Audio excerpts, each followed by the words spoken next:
Yo, yo, Tony D here with the brown bag. Hit the shop today. This isn't a typical new comic day for me. I don't get to make it to the shop on New Comic Day Wednesday. Today's Thursday, so I hit it a day late. I really don't like that. I wish I could go on Wednesday. I've done it a couple times, but I have to take off. But yeah, a lot of stuff going on. I have some more information on other things other than what I picked up today. This is supplemental for me. Most of my new comic stuff comes from mycomicshop.com. I'm slowly weaning off that and getting my bulk from the local comic shop. But so a lot of things you see here, it's not what I would typically go and get on a new comic book day. I would get a stack of primary stuff, some indies and stuff like that. So I just kind of supplement right now. And previous video, I said I wasn't going to buy this again, but I don't know about you, but sometimes I get these little notifications from CBR, Comic Book Resources, and they give a little info and it causes FOMO bad. FOMO is a real thing. And if you don't know what that stands for, fear of missing out. And they had a thing in here about Cyborg, how they're retconning his origin into the Justice League, I believe it is. So I'm a little, intrigued. Oh, wow. It's great artwork. I know that artist, but I can't remember. That's shameful. So yeah, giving you a little peek, like I always do, the goodies. And this kind of brings back some memories of DC's Who's Who, the Marvel Universe handbooks.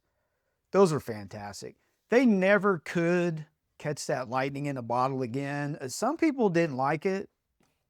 I thoroughly enjoyed those books. I was young at the time they came out, and I would reread and reread over and over. And I loved the power scales. Always checking out who was stronger than who. I would flip through and I would check all that stuff out. And it came out, the DC Who's Who came out right around the same time Crisis on Infinite Earths was out. I think it's pretty similar time frame. Let me know if I'm wrong, but it was a lot of new heroes were appearing, and there were some people that were disappointed in the restructuring, and I don't know, you're always going to have that, but it's cool, man. I don't judge. Me personally, if the stories are good, I'm cool. Artwork's good, I'm cool. I'm totally cool with different things. I love it. The only thing I probably have an opinion about is I'd like to see new characters created, not just copies of original characters, or just, I don't mind when they take a male or female character and make an inverse of it. That doesn't bug me at all. What I'm saying is make new characters with new powers, new costumes, and I think that's really hard for these companies because they just want to make money, I get it. But I don't know, originality is becoming scarce. I guess that's what I'm saying. But Uncanny X-Men, this is the cover A. I always want to get a cover A. I'm a cover A person now, but you have heard me say that, totally cool, zombies. The variant covers, I was trying to wean myself, oh dang, nice. I was trying to wean myself off that. But if a variant cover is cool, I'll get it. It's a great time to be in the comics. We have a lot of diverse covers, which is cool. It's not a bad thing. I get it. They're trying to make money, but diversity, it's a way for them to make money, and we get more artwork.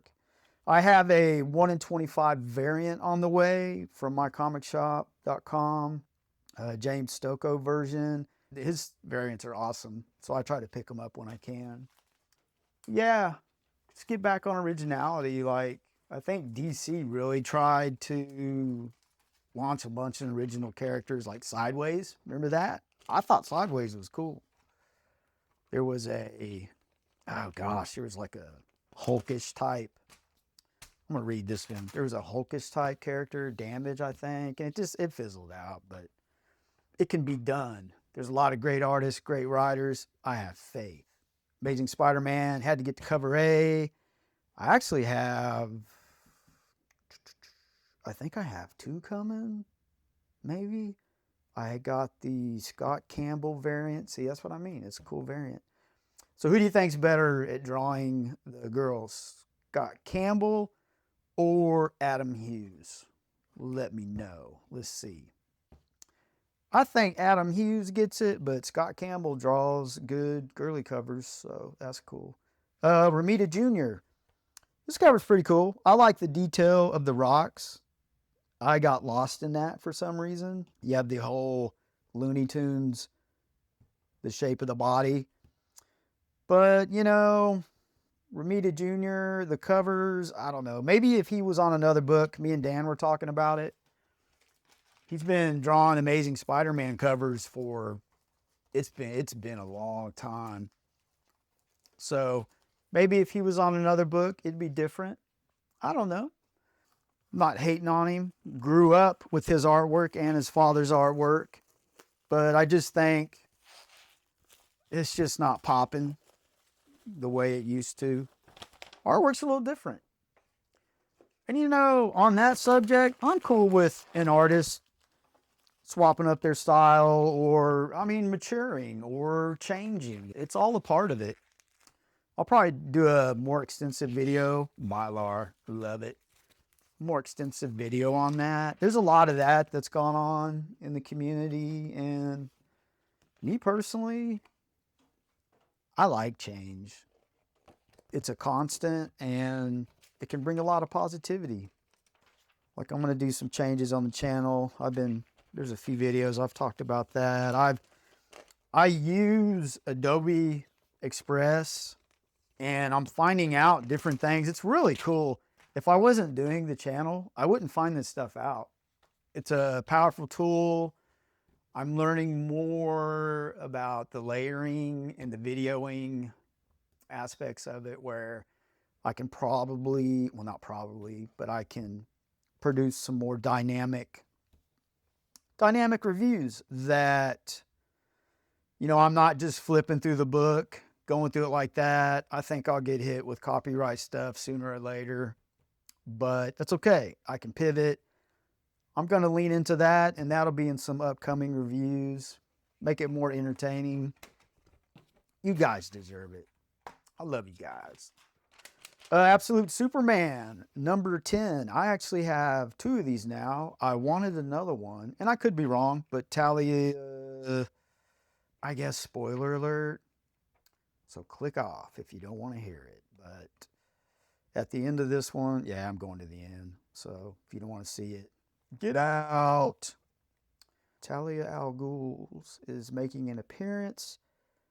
Not sure if this is her first appearance or, I don't know. I don't think it is, but I'm doubling up on a lot of my Absolute Universe titles because I think it's cool, and I think it's going to be a part of, I mean, it's a huge hit. Like, it's going to be one of those where I'll have an extra copy where I can share, maybe giveaways. I think I'm going to release a giveaway video tomorrow. Tomorrow will be the 9th, I think, August, but it will say prize included. And then I have another one queued up, and it'll just say giveaway on the front. But yeah, totally going to do that.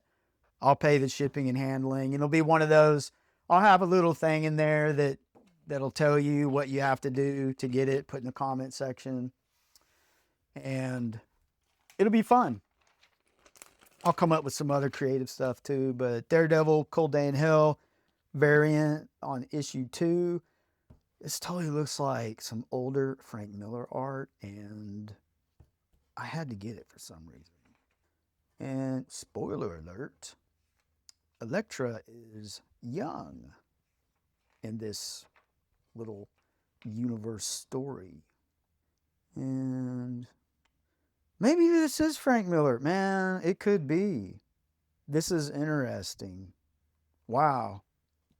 If that is Frank Miller, it's not looking like what he's been producing. It's interesting. I'm going to do a little more research. I'll find out, but that's interesting. But I'm collecting Frank Miller covers that he's been putting out. That's a whole topic of discussion. I think they're cool. Reason why I think they're cool is because people don't like them. Just the way I roll, man. Just the way I roll.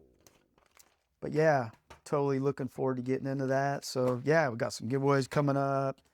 I'll keep the giveaways a constant. But yeah, let me know. Anything catch your eye? But outro.